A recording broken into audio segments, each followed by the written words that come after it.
پچھلے دنوں بھی انہوں نے ایک میرا جملہ پکڑا کہ جی یہ کہہ رہا جی کہ انبیاء اولیاء فرشتے تشائی کوئی نہیں اللہ کے مقابلے پہ. نہیں تو آپ کا کیا عقیدہ ہے کہ فرشتے انبیاء اولیاء اللہ کے مقابلے پہ بڑی شے ہیں؟ کہو ہے تو انہوں میں کافر ڈکلیئر کروں گا. آج تک میں کسی کو کافر نہیں کیا. اے جملہ بولو میں تہاڈے تے کفر دا فتویٰ لاواں گا. دین اور کیا ہے؟ یہی تو ہے دین. اللہ کے مقابلے پہ جب بات ہوگی تو ہمارے استاد مولانا اسحاق صاحب فرمایا کرتے تھے پھر جب توحید بیان ہوگی تو آٹومیٹکلی گستاخی تو ہو جائے گی.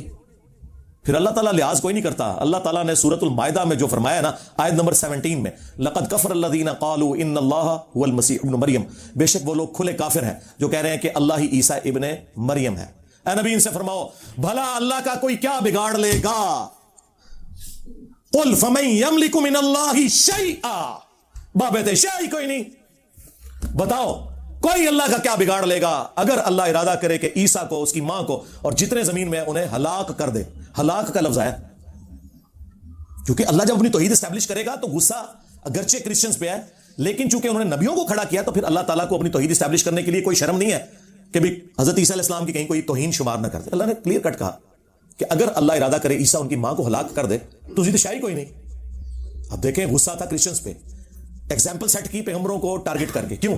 بات سمجھائیے. اور یہ ہمارے نبی کے لیے بھی ہے قل ارایتم ان اہلکنی اللہ ومن معی او رحمنا فمن یجیر الکافرین من عذاب علیم. اے نبی تم فرماؤ اللہ اکبر اگر اللہ مجھے ہلاک کر دے میرے صحابہ کو ہلاک کر دے تم کس زوم میں ہو کہ تم اللہ کے عذاب سے بچ جاؤ گے؟ ہم تو خود اس کے اوپر ڈیپینڈنٹ ہیں. جب توحید بیان ہوگی تو یہی ریشو پروپورشن بیان ہوگا. 3 دفعہ قرآن میں آیا قل انی اخاف ان عصیت ربی عذاب یوم عظیم، سورۃ الانعام، سورہ یونس، سورہ الزمر.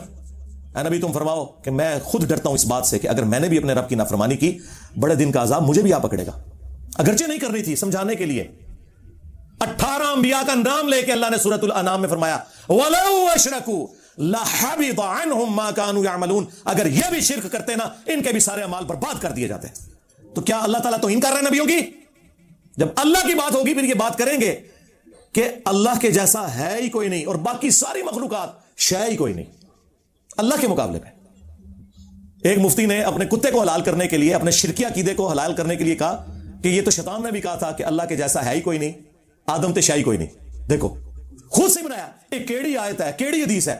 قرآن میں تو قصہ آدم اور ابلیس 7 دفعہ ہے اور اللہ نے بتایا کہ ابلیس نے کیا کہا تھا. ابلیس نے یہ تو نہیں کہا تھا کہ اللہ کے جیسا ہے ہی کوئی نہیں اور آدم تے شاہی کوئی نہیں. اس نے کہا تھا میرے جیسا کوئی نہیں ہے، انا خیر من، میں اس سے بہتر ہوں. تو نے مجھے آگ سے پیدا کیا، اسے مٹی سے. اللہ سے تو اس نے کبھی کمپیئر ہی نہیں کروایا تھا. اس نے اپنے آپ کو کہا تھا میں آدم سے بہتر ہوں. اس نے کہا تھا کہ ابلیس کے جیسا ہے ہی کوئی نہیں، آدم تے شاہی کوئی نہیں. اس نے یہ نہیں کہا تھا اللہ کے جیسا ہے ہی کوئی نہیں. اگر یہ مانتا ہوتا اللہ کا ماننے والا تو اللہ اگر ہمیں حکم دینا کسی جانور کے آگے بھی جھکنے کا تو ہم وہ بھی حکم مانیں گے اس کا. وہ تو اللہ کا باغی تھا.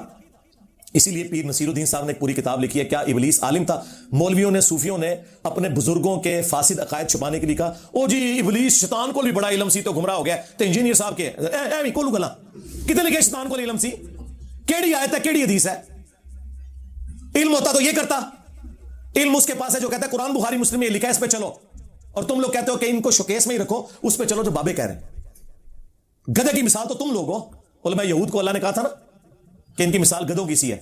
جس طرح گدھا کتاب سے استفادہ نہیں نہ کر سکتا، ان کی کتابوں میں لکھا تھا آخری نبی نے آنا ہے، انہوں نے استفادہ نہیں کیا. جس طرح ان کی کتابیں ان ماڈرن گدھوں پہ لدی ہوئی ہیں یعنی شوکیسوں کے اندر، اور یہ اس کو پڑھ کے اپنی نماز بھی رفع الیدین کے ساتھ نہیں کر پا رہے اپنے بابوں کے پیچھے. یہ گدھوں کی مثال ہے.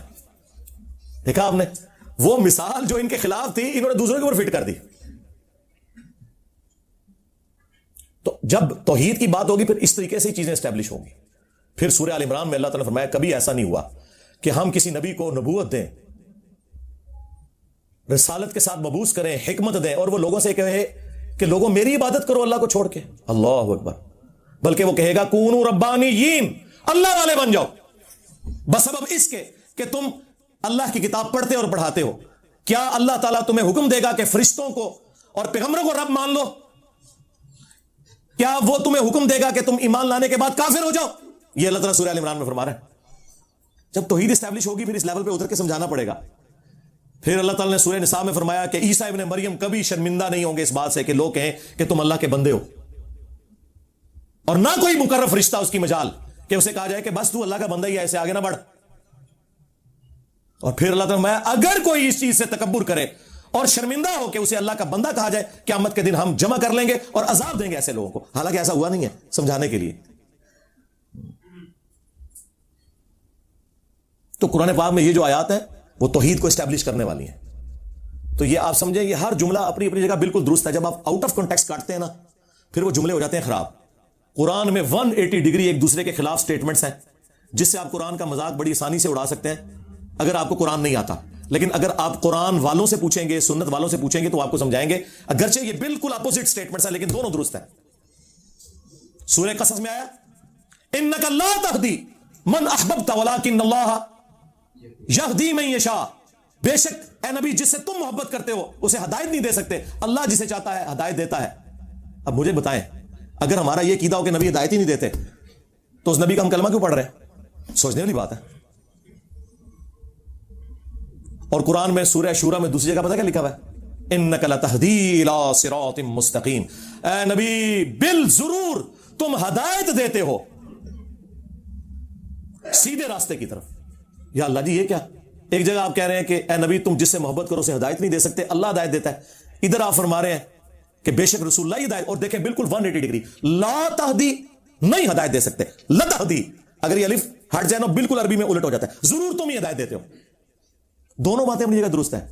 جو بدقسمتی پہ اترا ہوا ہے، جو ہدایت قبول کرنے والا نہیں ہے، نبی علیہ السلام اس کی تقدیر نہیں بدل سکتے، وہ صرف اللہ ہی بدل سکتا ہے. یہ ہے انک لا تہدی، اے نبی تم نہیں ہدایت دے سکتے. اور وہ جو ہے انک لا تہدی، وہ یہ ہے کہ جو ہدایت قبول کرنا چاہے یقیناً آپ کی دعوت حق پہ جب وہ لبیک کہے گا وہ صراط مستقیم تک پہنچ جائے گا. دیکھا 180 ڈگری سٹیٹمنٹس ہیں لیکن بیک وقت درست ہے. اور یہ میری سٹیٹمنٹس اٹھاتے ہیں، ان بیچاروں کو پتہ ہی نہیں ہے وہ ساری سٹیٹمنٹس خود احادیث کی کتابوں میں موجود ہوتی ہیں. ان بیچاروں نے جاہلوں نے پڑھی کچھ نہیں ہوا. انہوں نے میرا ایک کلپ اٹھایا کہ اگر حضرت ابوبکر صدیق کو کافر کہہ دے تو کافر نہیں ہوگا، اور دوسرا کلپ اٹھایا کہ اگر کوئی حضرت ابوبکر صدیق کو کافر کہہ دے تو وہ کافر ہو جائے گا. دونوں میری سٹیٹمنٹ ہے، کہتے ہیں یہ دیکھو جی دونوں درست ہیں. اگر حضرت ابوبکر صدیق رضی اللہ تعالیٰ عنہ کو کوئی شخص اپنے علم کی بنیاد پہ جو اس تک جھوٹی روایتیں پہنچی اس کی بنیاد پہ مسلمان نہیں سمجھتا، وہ کافر نہیں ہوگا. لیکن میرے جیسا شخص جو علم کی بنیاد پہ یہ سمجھتا ہے کہ وہ صحابی تھے اور نبی علیہ السلام کے لاڈلے تھے، میں اگر انہیں کافر کہوں تو میں کافر ہو جاؤں گا. اس کو تو چھوڑ دیں، میں تو عام مسلمان کو بھی کافر کہوں تو کافر ہو جاؤں گا. اور یہ حدیث بخاری مسلم میں لکھی ہوئی ہے. ایک بدری صحابی نے نبی علیہ السلام کا راز لیک کر دیا. ابن ابی بلتہ نے، نبی علیہ السلام کو اللہ نے بتا دیا کہ یہ خط کافروں کے پاس نہ پہنچے. حضرت علی کو بھیجا، انہوں نے جا کے اس عورت کو پکڑ لیا راستے میں اور کہا کہ تلاشی دے اپنی، تیرے پاس ایک خط ہے. اس نے کہا جی یہ دیکھ لیں، کچھ بھی نہیں میرے پاس. انہوں نے کہا کہ جس شخص نے مجھے بھیجا ہے نہ وہ جھوٹا ہے اور نہ وہ جھوٹا ہے جس نے اسے خبر دی ہے، نہ اللہ کا رسول اور نہ اللہ جھوٹا ہے. اگر تیرے کپڑے بھی اتروانے پڑے میں اترواؤں گا. وہ خط نکال. تو اس نے اپنا جوڑا کھولا، اس میں وہ خط تھا. ایک بدری صحابی نے نبی علیہ السلام کے ساتھ غداری کی ہوئی تھی. وہ خط لکھا کہ حضور مکے پہ چڑھائی کرنے والے ہیں، اس کے بدلے تم میری بیوی بچوں اور مال کی آپ نے حفاظت کرنا، میں نے تمہیں یہ ایک راز دیا ہے. وہ خط جب حضور کی بارگاہ میں آیا تو آپ سوچ سکتے ہیں کہ حضرت عمر کا کیا ریاکشن ہونا تھا. ان کا یا رسول اللہ اجازت دیں اس منافق کا گلا کاٹ دوں. نبی کے ساتھ غداری کر رہی ہے. ہائے ہائے ہائے. حضرت عمر کو حضور نے کہا کہ عمر چھوڑ دو، بدری صاحب کی اگلی پچھلی غلطیاں اللہ نے معاف کر دی ہیں. اور پھر قرآن میں سورہ ممتحنہ کی پہلی آیت نازل ہوئی کہ یہ جو کچھ ہوا یہ دنیا کی محبت میں غلبے کی وجہ سے اس نے کیا. یہ غداری اس طرح نہیں تھی، لیکن ظاہری فتویٰ تو یہی تھا کہ اس نے منافقت کی، غداری کی، کفر کیا حضور کے ساتھ اس طریقے سے دھوکہ کر کے. حضرت عمر نے بالکل صحیح کہا تھا یا رسول اللہ اجازت دیں اس منافق کا گلا کاٹو، لیکن حضور نے منع کر دیا. لیکن حضرت عمر سے توبہ بھی نہیں کروائی. ہونا تو چاہیے تھا عمر تم نے بدری کو منافق کہا تو کفر لوٹ گیا تو توبہ کرو. کیوں؟ یہ امام بخاری نے پھر سمجھایا اس کو چیپٹر کی ہیڈنگ میں لے کے، اسی واقعے کو، کہ اگر کوئی شخص تعویل کی غلطی کی وجہ سے کسی صحابی کو کافر کہہ لے تو وہ کافر نہیں ہوگا. انجینئر صاحب نے جب یہ بیان کیا ان کو آگ لگی. ان کو پتہ ہی نہیں تھا کتابیں انہوں نے کتنے پڑھیاں نے. 8 سال درس نظامی، 7 سال فقہ حنفی پڑھ دینے اور 8ویں سال دورہ حدیث کر دینے، سلیکٹیو سٹڈی. تو ہنون حدیثہ بھی میں پڑھانی ہے آ کے. تو یہ دونوں سٹیٹمنٹس بیک وقت اپنی جگہ درست ہو گئی. یہ آپ نے فرق دیکھا؟ یہ ہے علم الکلام، علمی باتیں، علم حدیث، لیکن ان بیچاروں کا کیا لینا دینا.